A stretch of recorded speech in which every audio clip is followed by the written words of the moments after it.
In a dramatic turn of events, Delhi Chief Minister Arvind Kejriwal has announced his resignation, a move that has sparked intense debate across political circles.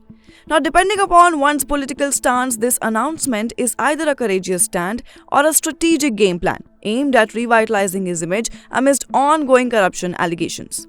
But there is one more important question here. Who will replace Kejriwal? Well, for the past 6 months while Kejriwal was in jail, he had resisted calls to step down, attributing his predicament to a purported conspiracy against his party and government. Yet, now that he has secured regular bail and with only 5 months remaining until the assembly elections, his decision to resign raises questions about his timing and motivation. Kejriwal's resignation is accompanied by a push to advance the assembly elections to November, 3 months earlier than scheduled. He has provided no explicit reasons for this move other than to seek a certificate of honesty sooner. His decision has been met with skepticism from both Congress and BJP leaders who have dismissed it as a gimmick or a PR stunt. But that's not all. The timing of Kejriwal's resignation suggests a calculated effort to address growing concerns within the Aam Aadmi Party and to counter the negative impact of the party's performance in recent Lok Sabha elections.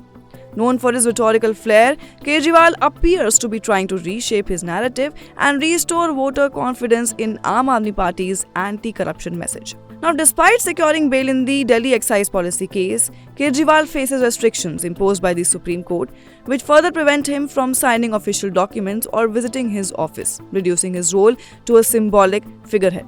Therefore, aware of the potential criticism regarding Aam Aadmi Party's effectiveness and his own diminishing appeal after 3 terms in office, Kejriwal's resignation aims to project him as a leader, unafraid of relinquishing power, hoping to shift the focus away from the party's recent challenges. In his 36-minute address, Kejriwal drew comparisons to freedom fighter Bhagat Singh and referenced goddess Sita's Agni Pariksha in the Ramayana, emphasizing his honesty over his government's achievements in health and education. He also framed the charges against him as part of a broader scheme targeting opposition leaders, citing cases against other chief ministers like Karnataka's Siddaramaiah. But there is one more question, as I said before. Who will be the next CM? Well, Kejriwal has already said that his former deputy CM Manish Sisodia will wait for honest tag to assume the role.